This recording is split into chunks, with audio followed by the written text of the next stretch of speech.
Good afternoon, Charles Moscowitz here. I am pleased to announce the publication of my latest book, The Revolutionary Mind and the Counter-Revolutionary, which is now available at Amazon Books and at Amazon Kindle, both as a softcover and as a Kindle. I'm actually have arranged with Amazon to give away the first 10 copies free as a first-come, first-served basis. So check out Amazon Books for that. Briefly, the book is based on a theory that Western civilization, from the very time of Adam and Eve right up till today, and I use Adam and Eve as a metaphor in the book, is a struggle between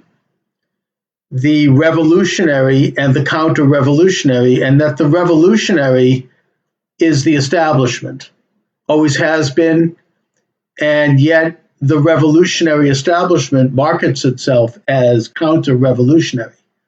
when in fact the opposite is true. The counter-revolutionary, which runs as a thread through every generation from the time of Adam and Eve right up till the present, is the striving on the part of human individuals and on societies to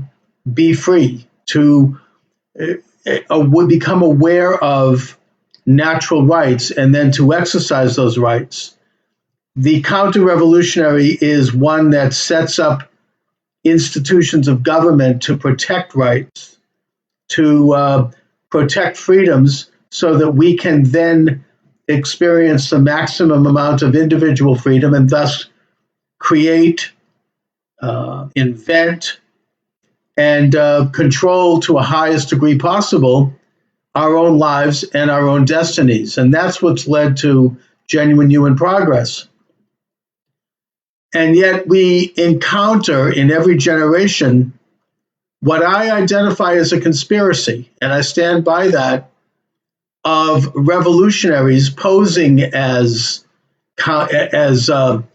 such, when in fact they're the establishment, who seek to control societies, who seek to diminish individual freedom in the name of progress, and who, while enriching themselves and concentrating power, tend to not believe in a creator, a God that is the creator of the universe and that is the giver of law, and thus they don't believe in an objective understanding of morality and ethics, but who believe in their own power as elites. They believe in the power of man, and that they believe they have some kind of an entitled right. Where they derive that right is not clear, of course, because it doesn't exist, but they believe they are entitled to control others, to control societies for their own good.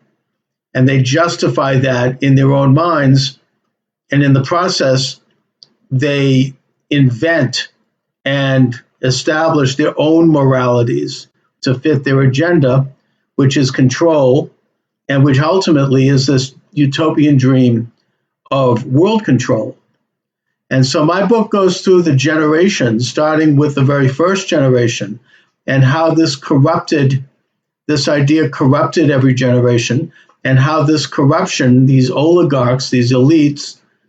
have hypnotized many of us and the rest of us into believing that they do stand for that which is in our own interest. And yet, in every generation, from ancient times till today,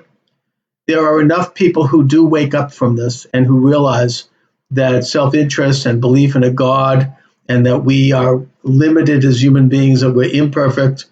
and that we should control our destiny to a highest degree possible because we know what's best for our own lives,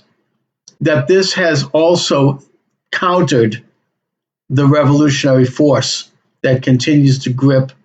every generation. I bring the book up to the present time when I demonstrate how the revolution, quote unquote, has really at this time taken over the high ground in the United States, which is the ultimate manifestation of a counter-revolutionary society, and I get into that. and how they have controlled our institutions and how they're consolidating that control now through their control of the means of communication in the form of the control of the internet and what is seen and not seen on the internet, something that they have not been able to do, at least not yet, but they're certainly making an effort, and it's becoming more obvious to many of us every day. So that's what my book is about in a nutshell. You're welcome to check it out on Amazon Books as a hardcover, as a soft cover, and as an ebook. Again, the book is The Revolutionary Mind and The Counter-Revolutionary. And I don't know what that rumbling is. You know, I think that one of the things I do in this book is something that you see very rarely,